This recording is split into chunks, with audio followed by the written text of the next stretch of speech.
Welcome back. Dito tayo ngayon sa isang lugar sa Boracay. Anyway, ang gusto kong share sa inyo ngayon is about yung topic sa... May nagtatanong kasi sa akin na ano daw mas maganda, yung mabilis o yung mabagal. Okay, let me explain and elaborate. Sa totoo lang, pag gusto mo kumita ng mabilis at kumita agad or kumita ng malaki, napaka-importante sa simula is mabilis ka. I mean, yung within weeks, month, ang dami mo nang recruit. At least meron kang takpas 20 within 1 to 2 months time na directs. Pag ginawa mo kasi yun, yung income mo magkakatapog ka kagad pataas bigla.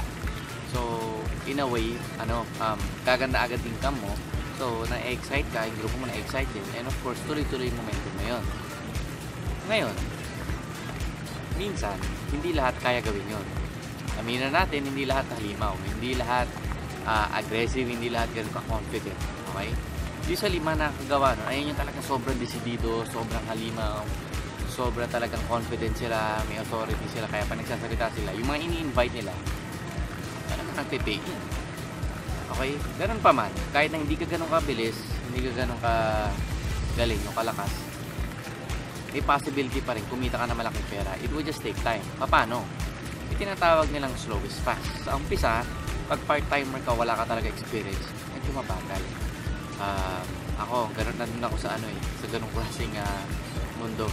Medyo nag-slow is fast ako. Although naiingit ako sa mga nag-start dati na talagang halimaw, alam mo yun, maka-recruit parang talaga wala nang tulugan, di ba? Parang lahat ng tao pipiin na sa kanila. Naiingit ako sa mga ganong personality, pero ako kasi hindi rin ganun kagaling.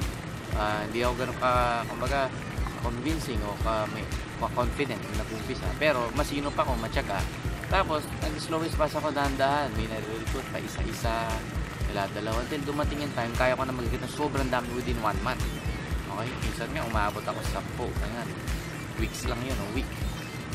Now, napansin ko, kahit na slow is fast ka, magtra-transform ka rin eventually, mag-i-evolve to something better, something na mas mabilis. Kasi tandaan mo, lahat na nagiging mabilis, nagsisimula yan, mabagal din. May nakita ka namang electric fan na mabilis agad pag sindi mo, dahan-dahan yan mag-i-start. Ang airplane ganun din, dahan-dahan yan na aarangkada, then boom, dun siya bibilis, diba? So, kung ikaw mabagal ka ngayon, matuwa ka kasi habang nag-i-start ka, minsan ganun ka na mabagal Parang push-up din yan. Dati hindi ko kaya ng madaming push-up na mabilis.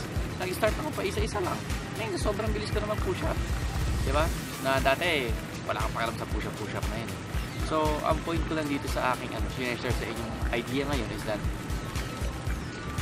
but maganda pa rin ang mabilis gumalaw. Pero kahit hindi ka ganun kabilis gumalaw, slow is fast pa din kasi eventually doon ka papunta Hindi mo lang nga binigla kasi magtra-transform ka din to something na mas magaling, something na mas convincing in time. So, kailangan mo lang talaga maging, of course, patient ka. Okay? Huwag ka titigil. Magtuloy-tuloy ka lang and then eventually, magiging mabilis ka din. So, this is Marco Malyari and this is Beyond Networking. Okay, mga view, makikita nyo. Pero against the sun Alright, so that's it. Bye-bye.